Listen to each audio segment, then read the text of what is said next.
Hi guys, and welcome to a review of the CAME-TV-SP100 LED. What we have here is a 100 watt LED Fresnel light. I've been using this light for about 2 weeks now, and I have to say I'm fairly impressed with all the features that are provided in it. Number one, most notably, is the temperature. I've run this thing for 6 or 8 hours in testing periods just to make sure that it doesn't start flickering or it doesn't start shifting over time, and I can say at the end of 8 hours I can definitely do this. We clocked it at about 121 degrees Fahrenheit. For you guys in Celsius, you have to do your own conversion. Sorry, go America. So right now, the light is an all-metal construction. So we have metal, metal, metal. Everything is metal. So that's really awesome in terms of build quality. The barn doors are really effective at staying exactly where you put them.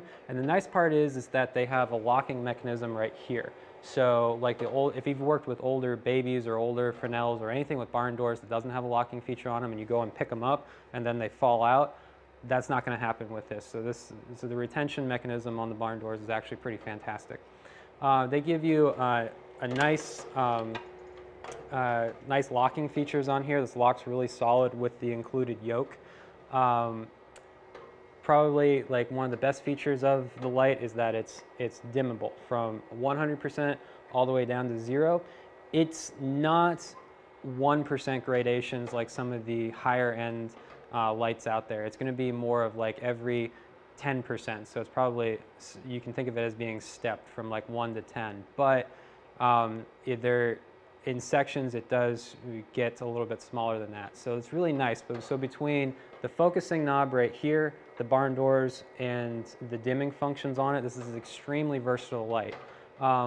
Most of the time with you're going to hear a lot of things about LEDs where like the fall off, they fall off very fast, and that's very true when we look at the traditional LED light panels or just LEDs in general. But having the Fresnel lens on here really throws the light quite a good distance, and it actually stays in a very even pattern as well. The other thing I want to talk about is that the LED on here is quite large. It is it's about a little over 2 inches by 2 inches, which is a giant LED. Now, the reason that matters is that unlike, you're not going to have any nodal sections in your spots. It's going to be one nice, even light footprint on whatever you're shining it on.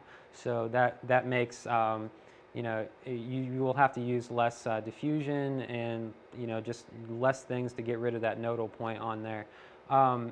Probably one of the best features of working with LEDs, and especially on something like this, is that the power draw. It's about 100 watts per amp, and since this is a 100 watts LED, you're only going to be pulling 1 amp. Average household circuits, at least here in America, are about 15 amps. So you can pretty much throw 10 of these on one circuit without worrying about blowing fuses or anything, and it makes working on set very easy. Probably one of the downsides to this that hasn't been a huge downside, but if I could pull out one drawback, would be this fan, as I'm sure that you guys can hear, and it is quite noticeable. If I go ahead and turn the light off, you can definitely hear the fan turn off and turn on.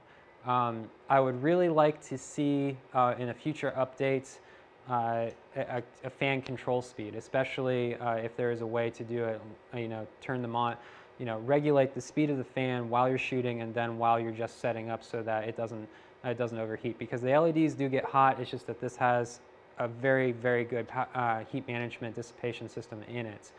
All in all,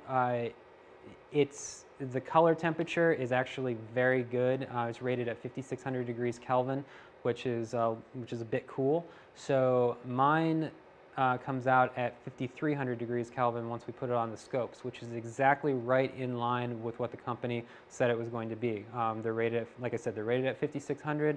They state on the website a range variance of plus or minus 300 degrees Kelvin. So this is spot on to what they said it was going to be.